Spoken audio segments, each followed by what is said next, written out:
वो अपनी चर्चा 5 शरीरों की चली और उसमें हमने देखा कि औदारिक से वैक्रियक, वैक्रियक से आहारक सूक्ष्म सूक्ष्म है और आहारक तक असंख्यात असंख्यात गुणे प्रदेश अधिक है, लेकिन तेजस और कारमान के अनंत गुणे प्रदेश अधिक है।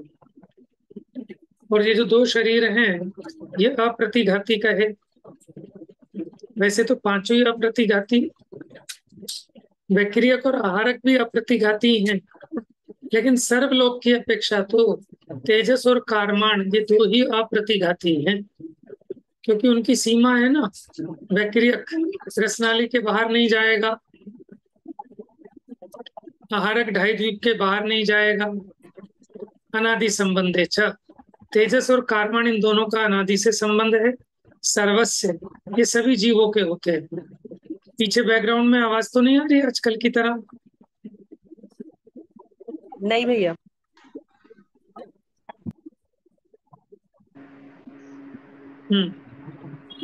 अब अगला सूत्र देखेंगे।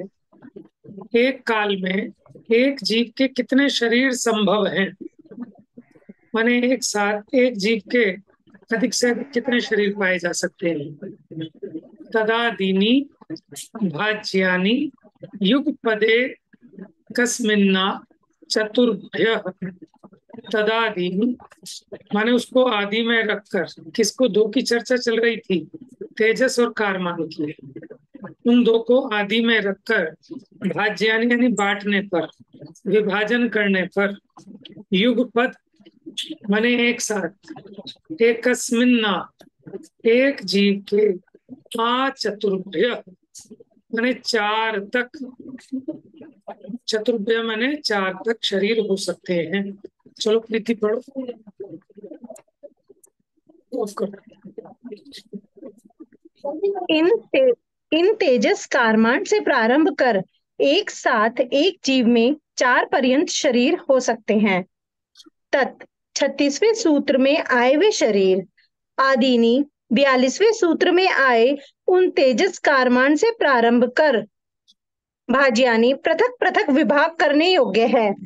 युगपद एक साथ एक काल में एकस्मिन एक जीव में आ पर्यंत चतुर्भय चौथे एक जीव में एक साथ कम से कम 2 तेजस और कारमान शरीर ये सभी सांसारी जीवों के विग्रह गति में होते हैं। इससे अधिक औदारिक तेजस और कारमण कारमण ये 3 मनुष्य और तिर्यंच के तथा वैक्रियक तेजस और कारमण ये 3 देव और नारकी के होते हैं। इससे अधिक औदारिक आहारक तेजस कारमण ये 4 प्रमथ संयत गुण स्थानवर्ती किन्हीं मुनिराज के होते हैं। देखिए इसमें आपको स्पष्ट हो गया कि अगर 3 होंगे तो कौन कौन से? औदारिक, तेजस और कारमान, या फिर वैक्रियक, तेजस और कारमान। वैक्रियक होंगे देव और नारकी को, तेजस कारमान तो सबके साथ रहेगा ही, समस्त संसारी जीवों को। मनुष्य त्रियंच गति वाले के औदारिक, नारकी और देव के वैक्रियक। ठीक है, लेकिन किसी आहारक रिद्धिधारी मनराज की अपेक्षा देखें तो उनके आहारक शरीर भी हो सकता है औदारिक के अलावा। ठीक है, तो प्रमथ संयत छठे गुण स्थानवर्ती किन्हीं मुनिराज के 4 शरीर हो सकते हैं, औदारिक, आहारक, तेजस और कार्म। प्रश्न प्रश्न एक साथ एक जीव में 5 शरीर क्यों नहीं कहे गए हैं? उत्तर एक काल में वैक्रियक और आहारक इन 2 शरीरों के युगपद होने का अभाव है, क्योंकि देवनारकियों के वैक्रियक शरीर है, आहारक नहीं। संयमी मुनिराज के आहारक है, वैक्रियक नहीं है। इस प्रकार एक साथ 5 शरीर संभव नहीं है, 4 ही संभव हैं। अब इस सूत्र हाँ जी, तो आप सबको समझ में आ गया ना? अधिक से अधिक 4 शरीर कौन कौन से हो सकते हैं एक साथ? अधिक से अधिक होंगे तो बताइए कौन कौन से हो सकते हैं 4? औदारिक, आहारक, तेजस और कारमण। ठीक है, अच्छा 2 होंगे तो कम से कम कौन से होंगे? तेजस और कारमान। ठीक है। अब कार्बन शरीर के उपभोग रहित पना बताते हैं। सूत्र है निरुपभोग मंतयम, यानी जो अंत का है वो उपभोग रहित है, निरुपभोग है। देखिए स्पष्ट करते हैं, आगे पढ़िए। निरुपभोग इंद्रियों के माध्यम से शब्दादि का ग्रहण करना उपभोग है। इस उपभोग का जिसमें अभाव है वह निरुपभोग है। अनत्यम अंत में विद्यमान शरीर के प्रकरण में सूत्रानुसार अंत में विद्यमान कार्मण शरीर विग्रह गति में शायोक्षमिक भावेंद्रिय की लब्धि होने पर भी द्रव्य इंद्रिय की निवृत्ति रचना का अभाव होने से शब्दादि रूप विषय के अनुभव का अभाव है। अतः कार्मण शरीर निरुपभोग है। देखिए विग्रह गति में जब उसके कार्मण शरीर है तो वहां उसके ज्ञान का क्षयोपशम तो है, लेकिन द्रव्य इंद्रियों की रचना नहीं हुई। मतलब भावेंद्रिय तो हैं, लेकिन द्रव्य इंद्रियों की रचना नहीं हुई, क्योंकि अपर्याप्तक है ना अभी विग्रह गति में। इसलिए उनके शब्द आदि का, स्पर्श रस गंध वर्ण शब्द आदि का ग्रहण नहीं होता। इनके ग्रहण को उपभोग कहते हैं। इसलिए कार्मण शरीर निरुपभोग है। अभी इसमें बहुत सारी जिज्ञासाएं और शंकाएं उठ सकती हैं, लेकिन उसका ज्यादा अपने को खुलासा मिलता नहीं। अभी जैसे इसमें एक प्रश्न ही उठता है कि अगर विग्रह गति में द्रव्य इंद्रियों की रचना ही नहीं है तो विग्रह गति में उसको ज्ञान होता है कि नहीं होता है। अगर ज्ञान नहीं होगा तो फिर वो चेतन कैसे रहेगा, जड़ हो जाएगा। ठीक है, तो क्षयोपशम है, उसके क्षयोपशम लब्धि है, इसलिए भावेंद्रिय है, इसलिए जानना देखना तो है। लेकिन जैसे द्रव्य इंद्रियों के माध्यम से स्पर्श रस गंध वर्ण शब्द का ग्रहण होता है उस प्रकार का ग्रहण नहीं, लेकिन चेतना चालू है। अब वहां अब हम जैसे विषयों का नहीं कह सकते उसी प्रकार मन का भी नहीं कह सकते, क्योंकि कोई चीज ऐसा भी है कि जिसको अगली गति में मन सहित नहीं जाना, बिना मन वाला है। ठीक है ना, तो देखते हैं इसमें कहीं इस बात का स्पष्टीकरण मिलेगा तो देखते हैं। ये बात तो पक्की है कि कहीं भी रहे, भले ही द्रव्य इंद्रियों की रचना हुई है या नहीं हुई, लेकिन जानना देखना कभी भी बंद नहीं होता। ठीक है, अब उसके ज्ञान का विषय उस समय क्या रहता है। ठीक है, हीन ज्ञान होता है, ऐसा स्थूल ग्रहण तो नहीं होता होगा, और समय भी बहुत अल्प है, अधिक से अधिक 3 समय। ठीक है, 1 2 3 वानाहार का पढ़ते हैं आगे। और तो इन जिज्ञासाओं को आप थोड़ा सा मन में रखिए। ठीक है, आएगी चर्चा कहीं इसमें, हो सकता है आ जाए, तो फिर देखते हैं उसको। पढ़िए प्रश्न। इस प्रकार तो तेजस शरीर भी उपभोग रहित है, उसे भी यहाँ कहना चाहिए था, मात्र कार्मण का ही ग्रहण क्यों किया। यह तो सत्य है कि कार्मण के समान तेजस भी उपभोग रहित है, परंतु यहाँ उपभोग के प्रकरण में उसका अधिकार नहीं है, क्योंकि वह योग का निमित्त नहीं है। योग के निमित्तभूत शरीरों के में अंतिम कार्मण शरीर उपभोग रहित है, तेजस शरीर उपभोग रूप नहीं है। देखिए, क्योंकि जो काय योग है ना, उसमें 7 प्रकार के काय योग होते हैं। औदारिक, वैक्रियक, आहारक, और 3 होते हैं औदारिक मिश्र, वैक्रियक मिश्र, आहारक मिश्र, 6 हो गए। और एक होता है कार्मण काय योग। तेजस नाम का कोई काय योग नहीं होता। ठीक है, इसलिए वो उपभोग रहित है तेजस तो।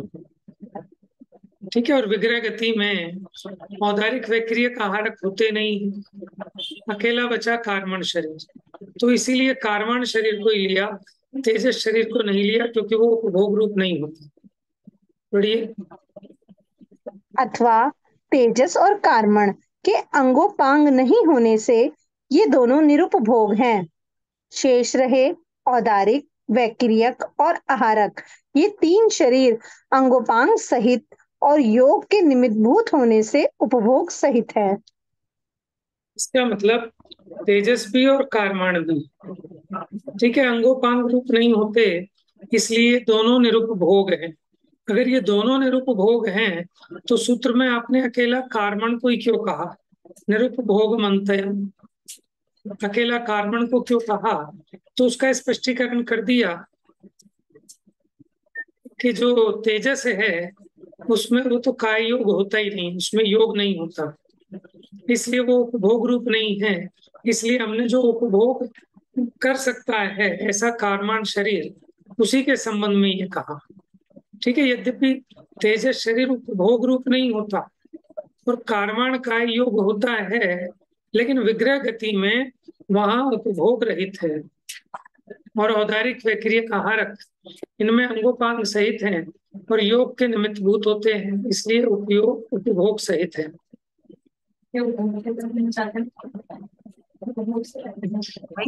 मतलब क्या कहा? शब्द आदि का ग्रहण करना, इंद्रियों से जो शब्द आदि का ग्रहण होता है उसको उपभोग कह रहे हैं। तो विग्रह गति में द्रव्य इंद्रियों की तो रचना ही नहीं होती, इसलिए शब्द आदि का ग्रहण नहीं होता। पूछिए, आप क्या पूछ रहे हैं? मैं कहती जो आप विग्रह गति का बताया था कि इसमें द्रव्य इंद्री नहीं होती, सिर्फ ज्ञान होता है, तो वो किस तरह से करना है इसको? तो ये प्रश्न लिखना है क्या, मतलब हाँ, भविष्य के लिए इसको? इसको आप लिख के रखिए, अपने मस्तिष्क में भी सब याद रखें, क्योंकि कई बार क्या होता है कि डायरेक्ट कहीं उत्तर नहीं मिलता, लेकिन उससे रिलेटेड कभी कोई ऐसी चर्चा आती है ना, तो उसका सॉल्यूशन हमें वहां से ड्राइव करना पड़ता है, कहीं स्पष्ट नहीं मिलेगा सॉल्यूशन। क्वेश्चन किस तरह से बनेगा, एक बार बता देते। क्वेश्चन ये बनेगा, जब विग्रह गति में द्रव्य इंद्रिया नहीं है,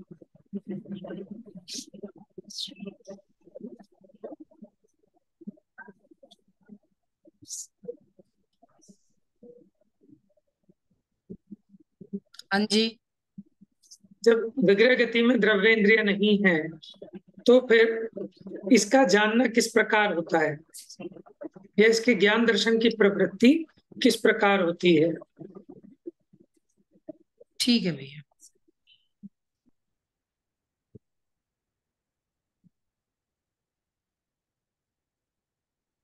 ठीक है भैया। क्योंकि देखो, समय बहुत अल्प है, 3 समय का है, ठीक है। अब होता क्या है, जब हम किसी भी पदार्थ को जानते हैं ना, तो पहले अपने को दर्शनोपयोग होता है, फिर ज्ञानोपयोग होता है, लेकिन उसमें समय भेद बहुत थोड़ा है। यानी जिस समय अपने को दर्शनोपयोग है उस समय ज्ञानोपयोग नहीं है, ठीक है। क्योंकि पहले हम उसका सामान्य अवलोकन, जिसको कहते हैं दर्शनोपयोग, वो होता है और फिर ज्ञानोपयोग होता है। तो इसमें ये संभावना भी हो सकती है, क्या इतने काल तक उसको दर्शनोपयोग रूप रहता है, क्या ज्ञानोपयोग रूप नहीं होता? जल्दी जो लगभग से अब तक जीव होता है ना, उनकी आयु उसी टाइम पे बनती है, तभी तो हम युग में जा पाते हैं। अब लगता है पर्याप्त जीवन होता है, तो उनको इंद्रिय पर्याप्ति भी नहीं आएगी, क्योंकि शरीर पर्याप्त होते तो पर्याप्त नहीं आएंगे। अब भी तो वायु नहीं बांध रहे, ऐसे अवस्था में होता है, तो किस प्रकार बांध रहे हैं जानना चाहिए। ठीक है, देखते हैं इसको कहीं मिलेगा तो निरुपभोग मानते हैं हम। और देखो, इससे ये बात भी सिद्ध करते हैं कि कोई ये सोचता है ना कि इंद्रियों से ज्ञान होता है, तो विग्रह गति में तो इंद्रियां नहीं है, सही बात। की चेतना तो नष्ट नहीं हुई है ना, तो उसका कितना जानना होता है, क्या जानना होता है, वो स्पष्टीकरण अभी अपेक्षित है। चलिए, तो यहाँ हमने देखा जो कारमान शरीर है वो शब्द आदि का ग्रहण नहीं करता विग्रह गति में। देखिए, लिखा था ना, विग्रह गति में छायोपशमिक भाव इंद्रिय की लब्धि होने पर भी, क्योंकि ज्ञान, देखो जैसे किसी ने कोई पुरानी गति से मरा और अब इसको मनुष्य गति में जाना है, तो मरण करते ही अगले समय से मनुष्य आयु चालू हो गई। तो जो विग्रह गति के 1, 2, 3 समय हैं वो मनुष्य आयु के हैं, तो इसको मनुष्य उचित सैनी पंचेंद्रिय पने के योग्य अपने ज्ञानावर्णी दर्शनावर्णी का क्षयोक्षम हो गया उपलब्ध।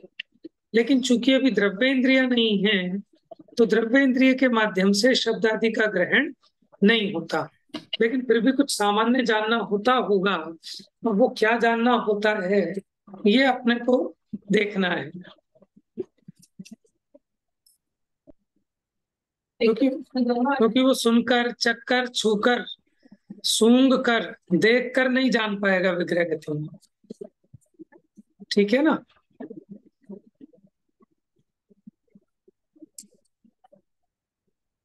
अब अगला प्रश्न पढ़िए। अब शिष्य पूछता है कि 3 प्रकार के जन्मों में से कौन कौन से शरीर होने का नियम है। इनके उत्तर हेतु नियम बताने वाले सूत्र कहते हैं: गर्भ, समूर्छन, समूर्छनज, माध्यम। गर्भ और समूर्छनज पहले औदारिक शरीर वाले हैं। हाँ जी। आद्यम, अब यहाँ क्या बता रहे हैं कि जो 3 प्रकार के जन्म बताए थे ना हमने, कौन कौन से? समूर्छन, गर्भ, जन्म। समूर्छन, गर्भज और उत्पाद। ठीक है, इन जन्मों में कौन कौन से शरीर होने का नियम है? माने गर्भज के कौन कौन सा शरीर हो सकता है, समूर्छन के कौन कौन सा हो सकता है, उत्पाद वाले के कौन कौन सा हो सकता है। तो यह कहते हैं गर्भ समूर्छनज माध्यम। माध्यम यानी प्रारंभ का। तो प्रारंभ का शरीर कौन सा था? औदारिक। तो जो गर्भ जन्म वाले हैं और समूर्छन जन्म वाले हैं, उन सबके नियम से औदारिक शरीर होता है। ठीक है, देखो समूर्छन जन्म वाले त्रियंच भी होते हैं। 4 इंद्रिय तक तो सारे समूर्छन जन्म वाले हैं, और सारे त्रियंचों के औदारिक शरीर है। 5 इंद्रिय त्रियंच, उनमें गर्भज भी पाए जाते हैं और समूर्छन भी। उसी प्रकार मनुष्यों में भी गर्भज भी पाए जाते हैं और समूर्छन भी। लेकिन ये सबके सब औदारिक शरीर वाले हैं। तो गर्भ और समूर्छन जन्म वाले औदारिक शरीर वाले हैं। पढ़िए। आद्यम सूत्र के पाठानुसार आदि में सबसे पहले कहा गया औदारिक शरीर, वह गर्भ जन्म से और समूर्छन जन्म से नवीन भव धारण करने वाले जीवों, मनुष्यों और तिर्यंचों के होता है, अथवा मनुष्य तिर्यंचों के ही औदारिक शरीर होता है। अब वैक्रियक शरीर के जन्म का नियम बताने के लिए सूत्र कहते हैं: औपपादिकम वैक्रियकम उपपाद जन्म वाले वैक्रियक शरीर सहित है। उपपाद जन्म से नवीन भव धारण करने वाले देवों और नारकियों के वैक्रियक शरीर होता है, अथवा देवों और नारकियों के ही वैक्रियक शरीर होता है। अब शिष्य पूछता है कि यदि वैक्रियक शरीर उपपाद जन्म वालों के ही होता है, तो उपपाद जन्म से रहित वालों के विक्रिया का अभाव मानना होगा। इसके उत्तर में अन्यत्र वैक्रियत्व का सद्भाव बताने के लिए सूत्र कहते हैं।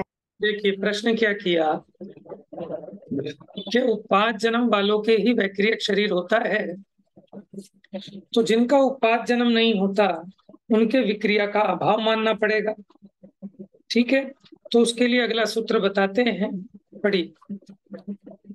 लब्धि प्रत्ययम च, यह लब्धि प्रत्यय भी है। तत् की विशेषता, ये जो वैक्रियक कह रहे हैं ना, वैक्रियक शरीर, तो वो कह रहे हैं लब्धि से भी उत्पन्न होता है।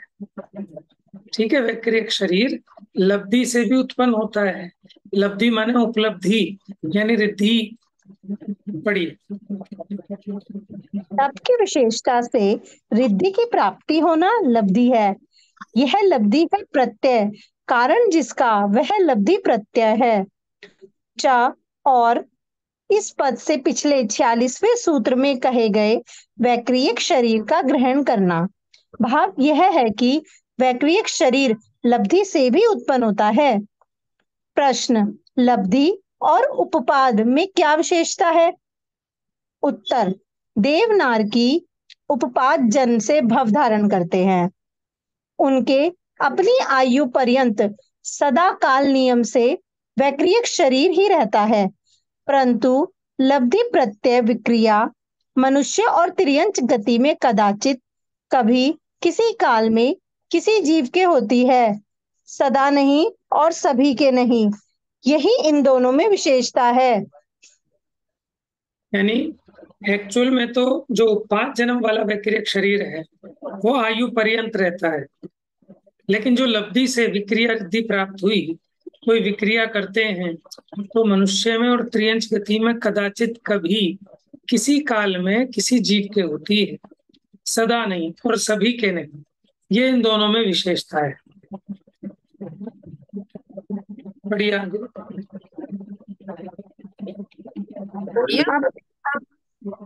भैया मनुष्य में अगर किसी को रिद्धि प्राप्त हो गई विक्रिया करने की, तो फिर उसको फिर पूरी उम्र रहती है, मरते दम तक? नहीं नहीं नहीं, उसका प्रयोग भी तो कभी कभी होता है। देखो यहाँ लिखा ना, और वो रिद्धि जैसे जैसे विष्णु कुमार मुनि जी को वो रिद्धि प्राप्त हो गई थी, हाँ तो फिर वो जिंदगी रहेगी, ये पूछ रही हूँ मैं। नहीं नहीं, मेरे ख्याल से तो ऐसा नहीं है, जरूरी नहीं है कि सदा रहे। ये लिखा ना, कदाचित कभी किसी काल में किसी जीव के होती है, सदा नहीं, माने किसी जीव के भी सदा नहीं होती और सभी के नहीं होती। यही अच्छा देखो, माने वो ठीक है, उनको रिद्धि तो है, लेकिन वो विक्रिया से जो शरीर रचना करेंगे वो तो थोड़े ही समय के लिए होगी ना, वो तो सदा नहीं रहेगा ना। और ये जो 5 जन्म वाला विक्रियक शरीर है वो तो सदा ही रहता है। लेकिन अभी इसमें और स्पष्टीकरण अपेक्षित है कि विक्रिया जो कह रहे हैं वो है तो औदारिक से ही रचना, शरीर तो वो औदारिक है, उन्होंने अपना हाथ लंबा किया तो वहां तक चला गया, वो शरीर तो औदारिक ही कहलाएगा उनके भी, ठीक है ना। तो यहाँ इस प्रकरण में इन्होंने विक्रिया को भी सिद्ध कर दिया, विक्रिया रिद्धि को। अब आप कहोगे त्रियंच के भी क्या विक्रिया रिद्धि सिद्ध हो जाती है? तो पीछे आया था ना, अग्नि का एक जीव के किसके कही थी, ये अग्नि का एक की कही थी, भैया मोर के भी कही थी, है ना, मोर के भी बोली थी। मोर की भी बोली थी। अब वो किस प्रकार की विक्रिया कहना चाहते हैं ये यहाँ कहीं अपने पढ़ने में नहीं आया, और इसका विषय मिल सकता है तो शायद धवला आदि में कहीं उस प्रकरण में चर्चा है। चलिए पढ़िए। शिष्य पूछता है कि लब्धि प्रत्यय वैक्रियक के समान क्या कोई और भी शरीर लब्धि प्रत्यय है? इसके उत्तर हेतु आचार्य सूत्र कहते हैं, तेजसम अपि तेजसम पी, तेजस शरीर भी लब्धि प्रत्यय है। तेजस मपी, अपि पर देखो तेजस तेजस अपी, वैसे तो तेजसम अपी है, ठीक है, जाके पढ़ेंगे तो तेजस मपी, तेजस भी, यानी जैसे विक्रिया होती है रिद्धि से, उसी प्रकार तेजस भी होती है एक रिद्धि।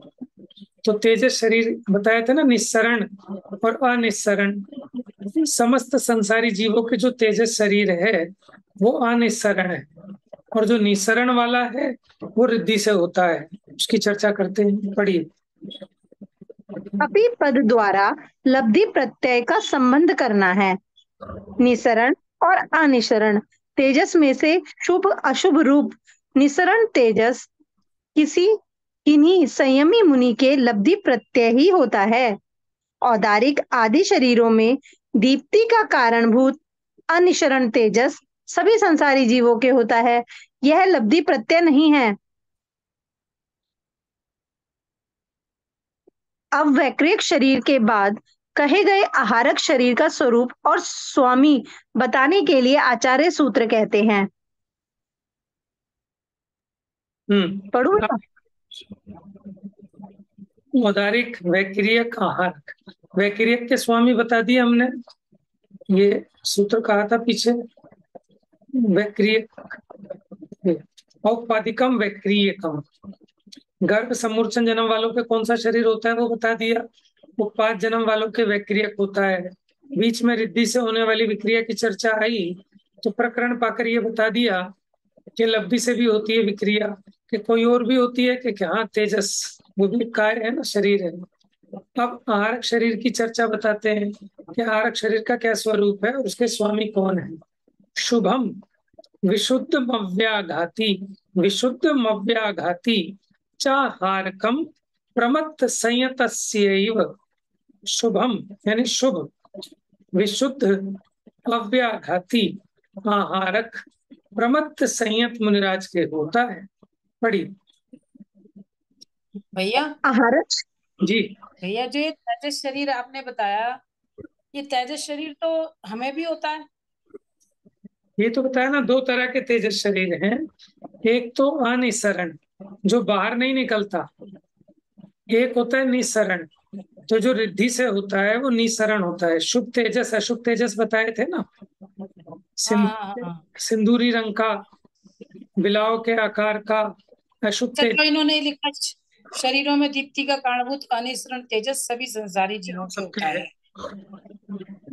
यह हाँ हाँ जो चलिए ठीक है। पढ़िए।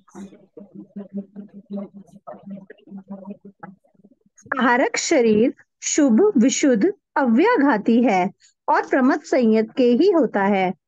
शुभ, शुभ कर्म के उदय से उत्पन्न शुभ रूप। विशुद्ध, निर्मल। अव्याघाती, रुकने से रहित, अरोक। च और आहारक के प्रयोजन का समुच्चय रूप में ग्रहण करने के लिए चा पद का प्रयोग है। एव पद नियमवाचक है। चंद्रकांत मणि के समान श्वेत, एक हाथ प्रमाण, अति सुंदर, अंगोपांग सहित, सप्त धातु रहित, शुभ रूप, अति निर्मल, व्याघात रहित, वज्र, वज्र, पर्वत आदि से नहीं रुकने वाला, अन्य किसी को नहीं रोकने वाला आहारक शरीर संयम की रक्षा के लिए है। यह नियम से छठवें गुणस्थानवर्ती प्रमत्त संयत मुनि के ही होता है, अन्य के नहीं। समुच्चयार्थक चा पद से ज्ञात होता है कि यह कभी लब्धि विशेष का सद्भाव ज्ञात करने के लिए, कभी सूक्ष्म पदार्थ का निर्णय करने के लिए, कभी तीर्थ यात्रा आदि के लिए प्रकट होता है। इस प्रकार 36 से लेकर 49 पर्यंत 14 सूत्रों द्वारा 5 शरीरों के स्वरूप का निरूपण हुआ। ये आहारक शरीर की चर्चा पहले भी हो चुकी थी। अब यह कहते चंद्रकांत मणि के समान श्वेत, एक हाथ का, सुंदर, अंगोपांग सहित, सप्त धातु रहित, शुभ, निर्मल, किसी से अड़ता नहीं, किसी को रुकता नहीं, रोकता नहीं। ये संयम की रक्षा के लिए है। माने कोई इस संबंधी कोई विकल्प उठा मुनिराज को, तो उसके समाधान के लिए जहाँ केवली अथवा श्रुत केवली का निवास हो, उस क्षेत्र तक आत्मा के प्रदेश फैलते हैं। माने वो आहार पुतला जो निकला, उसके साथ आत्मा के प्रदेश फैल रहे हैं। वो वहां तक जाता है जहाँ केवली आदि विराजमान हो, वहां छूकर आता है, उससे उसकी शंकाओं का समाधान हो जाता है। अथवा तीर्थ यात्रा आदि के लिए, अथवा एक बात और आई, लब्धि विशेष का सद्भाव ज्ञात करने की, कि मुझे आहारक वृद्धि हुई कि नहीं हुई, ऐसा ज्ञात करने के लिए भी कदाचित निकल जाए। तो यही पढ़ने में आई ये बात। तो इस प्रकार 5 शरीरों के स्वरूप का विशेष वर्णन हमने देखा। अब संसारी जीव की चारों गतियों में वेदों का नियम बताते हैं। स्त्री वेद, पुरुष वेद, नपुंसक वेद संबंधी बात पढ़ी। भैया तो इसका मतलब जो ये आहार आहार पुतला निकलता है, आहारक पुतला, ये जो भी मुनि जी के मुनिराज के से निकलता है, ये उनकी शक्ल जैसा नहीं होता, ये तो अलग ही होता है ना फिर तो। हाँ, ये उनकी शक्ल जैसा नहीं होगा, ये सिर्फ एक हाथ का होगा और अंगोपांग सहित बता रहे हैं। और मतलब उनकी अंगोपांग हो शक्ल गया, उनसे डिफरेंट होगी, जो आँख, मुनिराज की शक्ल मुंह, डिफरेंट। हाथ, पैर सब होंगे। और मुनिराज के जिनके शरीर से निकला है, उनकी शक्ल से अलग होगा। अब ये तो देखो हम कह जैसे नहीं सकते, मुनिराज क्योंकि तो इतने सुंदर ना हो, मान लो सहित है। इतने अति सुंदर अंगों सहित ना अगर हो। अंग सहित है तो अंग होते हैं जैसे मस्तक, हाथ, ठीक है, छाती, कमर, पैर, ये तो हो गए अंग। और उपांग क्या होते हैं? जैसे उंगलियां, नाक, आंख, कान, होठ, ये हो गए उपांग। तो जब ये कह रहे हैं अंगोपांग भी होते हैं, तो इसका मतलब तो बिल्कुल वो पुरुष जैसा ही दिखता होगा। अब ये मैं कह नहीं सकता कि उनकी शक्ल वही होगी क्या अलग होगी, लेकिन श्वेत रंग के हैं। अच्छा, एक बात और पूछनी थी, जैसे इसमें लिखा है तीर्थ यात्रा आदि के लिए प्रकट होता है, तो अगर ये पुतला तीर्थ यात्रा कराया तो मुनिराज को उतनी ही संतुष्टि प्राप्त होती है जैसे कि स्वयं जाके संतुष्टि होती है। आत्मा के प्रदेश तो अपने ही है ना, आत्मा के प्रदेश तो उसमें वही है। ठीक। देखो भैया, हाँ जी, जैसे अभी आपने तो बताया था उस प्रश्न के अपर्याप्त दशा में इंद्रिय नहीं है, तो इंद्रिय के बिना ज्ञान कैसे होगा? तो जब इंद्रिय तीत हो गए तब भी इंद्रिय नहीं है, सिद्ध भगवान हो गए और उनको पूर्ण ज्ञान है। ऐसा है ना, क्षयिक ज्ञान के लिए तो इंद्रियों की जरूरत नहीं है। प्रॉब्लम ये है कि अपने को क्षयोपशमिक ज्ञान है, और क्षयोपशमिक ज्ञान तो इंद्रियों के माध्यम से ही वर्तन करता है। अब द्रव्य इंद्रियां तो है नहीं और क्षयोपशम ज्ञान है।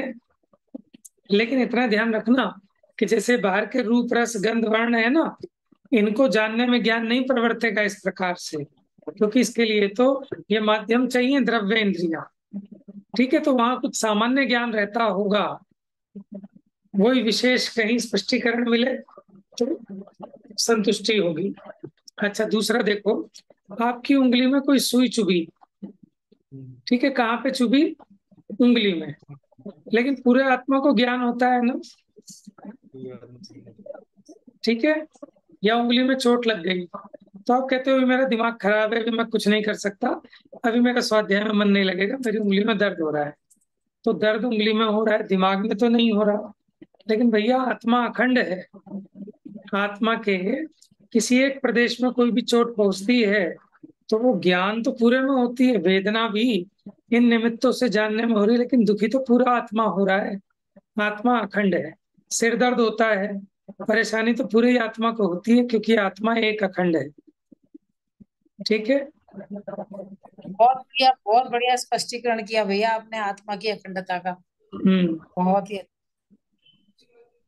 क्लियर हो गया। आज तक मुझे ये क्लियर नहीं थी बात, लेकिन आज ये बात अखंडता की क्लियर हुई। बहुत ही बढ़िया। तो अच्छी बात है। आपको मैंने आश्चर्य होना भी चाहिए कि जब कोई नई बात समझ में आती है ना, तो उसके प्रति हमें अहोभाव होना चाहिए कि गजब, ये बात तो हमें आज ये पकड़ में आई। जैसे मैंने अभी इसमें कहा था ना, ये देखो,